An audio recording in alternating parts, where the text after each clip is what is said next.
Should your partner have the same interests as you? Let's talk about it. My name is Andy, and this is Mindset Matters More. And I want to talk about relationships. But first, let's talk about the quality of this mic. How's it going down? Is it good? I'm loving it. So, we're upgrading over here. We're doing big things. And the reason that I wanted to talk about this is because I was having a discussion with my husband about whether or not he was actually even interested in me. And wow, that's kind of like a heavy topic, right? But more so because he and I vary on how we feel about each other's interests. There are some things that I like that he likes, some things that I love that he doesn't like, some things that he loves that I don't like, so on and so forth.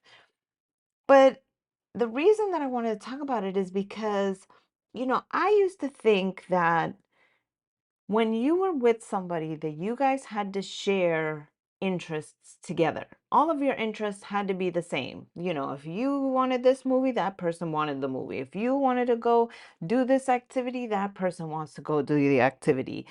That it was just you guys shared everything. That there was no separateness in your relationship. And, obviously I've matured and come to a different conclusion, but with a caveat.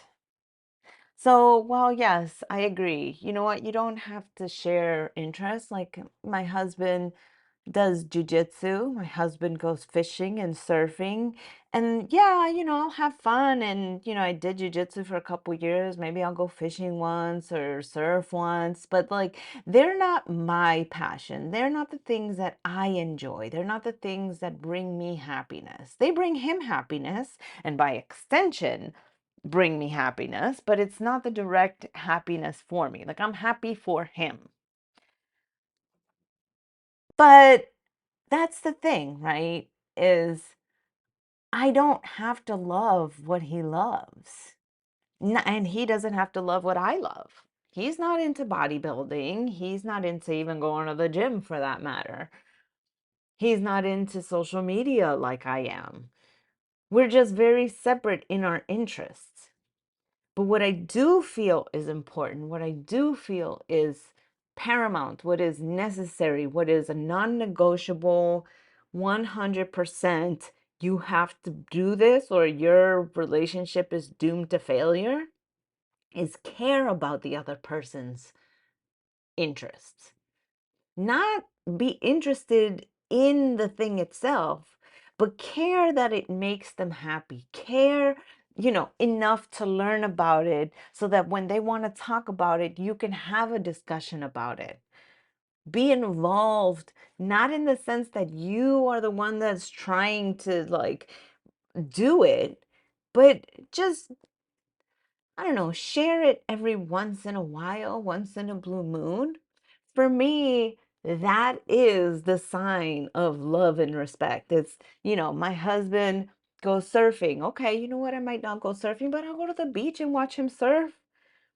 You know, with the jujitsu, I did it for 2 years. Man, that was a long 2 years because quite frankly, I'm not a jujitsu person. But, I tried.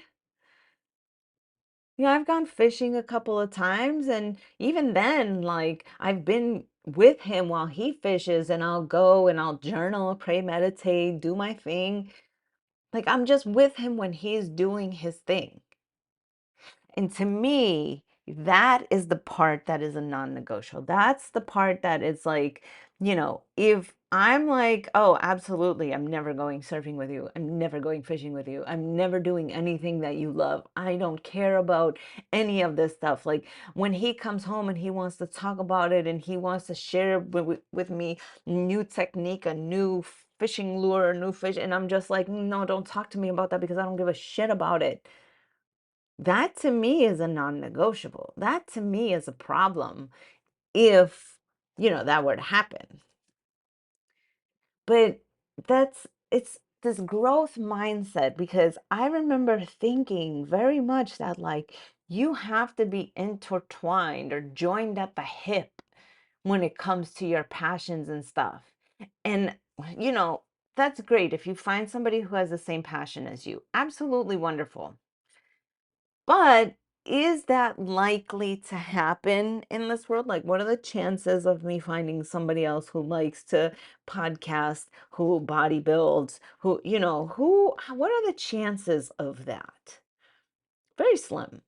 What are the chances of my husband finding a woman who likes to surf, fish, and do jujitsu? Like, what are the chances of that?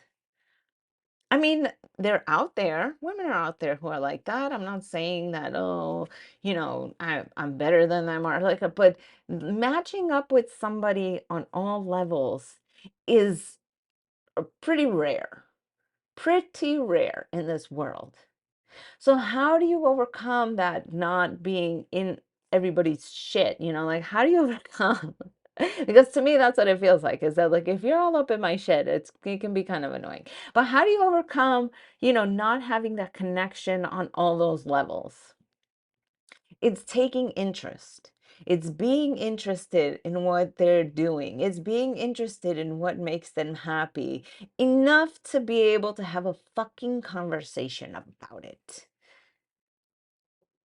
And that, to me, friends, is the definition of a healthy relationship.